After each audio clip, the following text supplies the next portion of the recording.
Hi friends, welcome to my channel. గగన్తో వెళ్ళడానికి భూమి కొత్తగా అందంగా రెడీ అవుతూ ఉంటుంది. ఇక భూమిని తీసుకెళ్ళడానికి గగన్, శారద, పూర్ణి కూడా శరత్చంద్ర ఇంటికి బయలుదేరుతారు.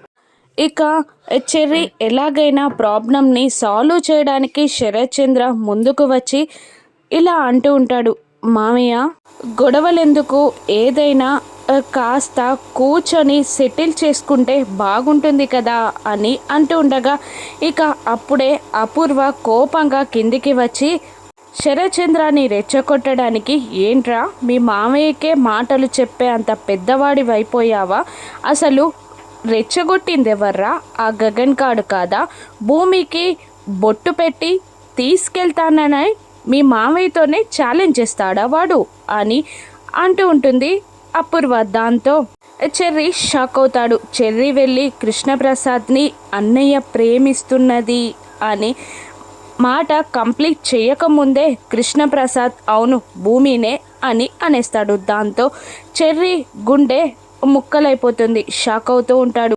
ఇక అపూర్వ ఒక రివాల్వర్ని తీసుకొచ్చి శరత్చంద్రకి అందిస్తూ, వాడు ఈ ఇంట్లో అడుగు పెట్టకముందే వాడిని చంపే బావా, కాల్చేయి అని అంటూ రెచ్చగొడుతుంది. ఇక రివాల్వర్ని తీసుకొని కోపంగా చూస్తూ ఉంటాడు శరత్చంద్ర. అప్పుడే గగన్ ఇంటి ముందు కారాపి శారదా పూర్ణిలతో పాటు లోపలికి రావడానికి గుమ్మం ముందుకి రాగానే శరత్చంద్ర ఆగురా అని అంటూ గగన్ వైపు రివాల్వర్ని గురిపెట్టి, ప్రాణాలతో ఉండాలి అనుకుంటే ఇంట్లోకి అడుగు పెట్టకు, అటు నుండి అటే వెళ్ళిపో, చావుకి ఎదురు రావాలి అంటే మాత్రమే లోపలికి రా, ప్రాణాలతో బ్రతకాలి అనుకుంటే మాత్రం రాకు అని అంటూ ఉంటాడు శరత్చంద్ర. గగన్ భూమి వైపు చూస్తూ ఉంటాడు. శరత్చంద్రాన్ని గగన్ని భయంగా చూస్తూ ఉంటుంది భూమి. ఇప్పుడు భూమి ఏం చేయనుంది, గగన్తో వెళ్ళిపోతుందా, శరత్చంద్ర తట్టుకోగలడా?